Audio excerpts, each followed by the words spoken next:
kira-kira setelah otak tengah itu diaktifasi pada anak, apa hal-hal yang perlu diketahui oleh orang tua? Nah, ini hal yang menarik nih. Diaktifasi otak tengah diumumkan atau dikatakan oleh orang-orang bahwa emosinya akan jadi stabil. Tapi ada beberapa orang tua yang menganggap, loh, kok anak saya jadi nakal, gitu ya. Nah, saya mendapatkan satu informasi mengenai anak-anak berbakat. Jadi, tadinya anak-anak ini dikategorikan dalam anak-anak biasa. Kenapa masuk dalam anak-anak biasa? Karena anak-anak pada umumnya ya seperti itu. Setelah diaktifasi otak tengah, anak-anak itu jadi berbeda dengan anak-anak yang biasa, ya. Nah, di dalam buku ini saya sedikit singgung. Sebenarnya saya buat ada satu list di sana, ada satu daftar. Nah, ini kira-kira listnya seperti ini. Jadi ini saya kasih lihat nih ya. Kayak contohnya ini nih, Mas Lupa. Ini ada satu tulisan, kebaca ya. Contohnya adalah hubungan dengan teman-teman yang kurang baik, terutama dengan teman sebaya. Cepat bosan dengan hal yang diulang-ulang, padahal dia sudah mengerti. Kita sering melihatnya sebagai anak dengan keingintahuan yang tinggi, gitu ya. Ini sering dianggap sebagai problem oleh orang tua atau orang lingkungan. Kok dia hubungan dengan teman-temannya nggak baik, udah gitu cepet bosen, dia jadi cepet bosen dan sebagainya. Nah, kita lihat sebenarnya kebutuhan dari si anak itu, ini ada list dari kebutuhannya.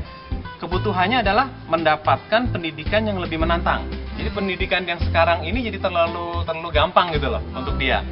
Dan mempunyai hubungan dengan orang-orang yang mempunyai intelektual yang lebih tinggi. Kalau anak-anak biasanya berhubungan dengan teman-teman kan, teman-teman sebaya. Jadi kira-kira intelektualitasnya itu kira-kira sama lah gitu. Nah, untuk anak-anak dengan problem seperti ini, kebutuhannya dia ingin berhubungan dengan orang-orang yang intelektualnya lebih tinggi. Kayak contohnya anak saya, dia senang sekali dengan robot. Nah, saya pertemukan dia dengan seorang ahli robot di Indonesia lulusan Jepang. Nah, terus biarlah dia berdiskusi dengan orang tersebut tentang robot. Saya bukan ahli robot, gitu ya. Nah, itu adalah sesuatu hal yang dibutuhkan oleh anak-anak seperti ini. Karena memang kebetulan anak-anak saya juga, anak saya ini yang besar kurang bisa bergaul dengan teman-temannya. Nah, itu sebenarnya kalau didefinisikan, kekuatan yang ada pada anak tersebut itu adalah daya tangkap yang luar biasa. Tapi karena daya tangkapnya yang luar biasa, itu jadi aneh untuk lingkungan. Teman-teman sebaya nggak bisa bergaul lagi dengan dia. Dia membutuhkan sesuatu yang level inteligensianya lebih tinggi. Nah, ini memang termasuk di dalam daftar anak-anak berbakat. Tetapi ada hal yang cukup mengejutkan itu begini. Anak-anak yang berbakat tadinya itu terlihat dari sejak kecil. Nah, ini ada kasus di mana setelah anak itu diaktifkan otak tengahnya, baru masalah ini muncul.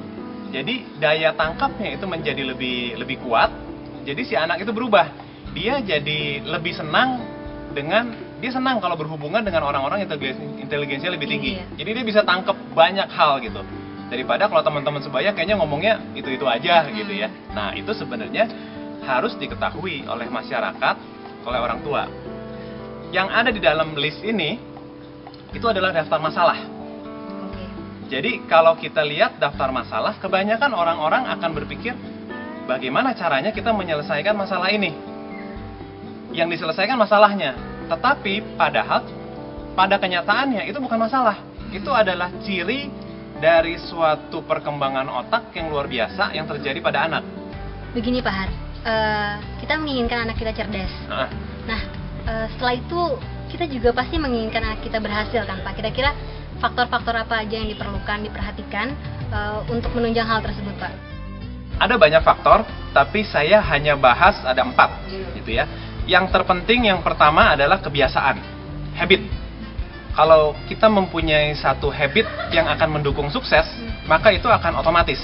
Jadi kalau ada seseorang misalkan punya habit belajar, itu akan membawa dia ke kesuksesan gitu ya.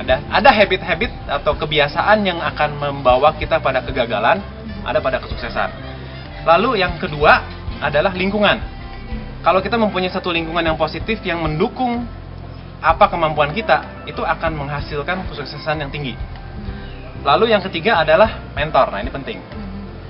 Saya mempunyai seorang mentor, dan mentor untuk seseorang itu penting sekali. Kalau kita tidak mempunyai mentor, jadi kita pikir, wah kita paling hebat sendiri, nggak ada orang yang lebih hebat dari kita, itu kesuksesan kita akan terhambat. Kita lebih baik mempunyai seorang mentor.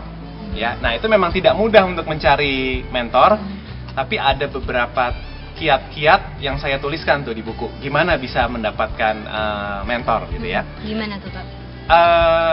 Yang terpenting adalah kita masuk ke dalam lingkungan dari mentor tersebut. Baca di bukunya. Nah, lalu yang terakhir itu adalah sistem pendukung. Gak cukup hanya hal-hal tersebut aja, kebiasaan, lingkungan, dan mentor, tapi membutuhkan sistem pendukung. Sistem pendukung itu adalah satu pola belajar berkesinambungan. Jadi ada satu, bisa dikatakan, kurikulum yang tidak selesai-selesai. Itu sering disebut sebagai continuous education program. Jadi satu program pendidikan yang tidak ada wisudanya. Jadi kalau wisuda itu tulisnya apa? Surat tanda tamat belajar, ya. Itu namanya kita dikutuk supaya tidak belajar lagi. Udah berakhir lah gitu ya. Nah, sementara CEP itu Continuous Education Program itu adalah satu program yang ada kurikulumnya tetapi tidak ada wisudanya. Terus berkembang sampai akhir hayatnya. Nah, itu yang disebut satu sistem pendukung. Ada satu sistem pendukung, dan beruntungnya di Indonesia ini udah ada. Oh ya. Jadi tadinya ini adalah satu program yang mahal sekali ada di luar negeri, tapi sekarang di Indonesia itu sudah ada, gitulah. Menariknya di situ.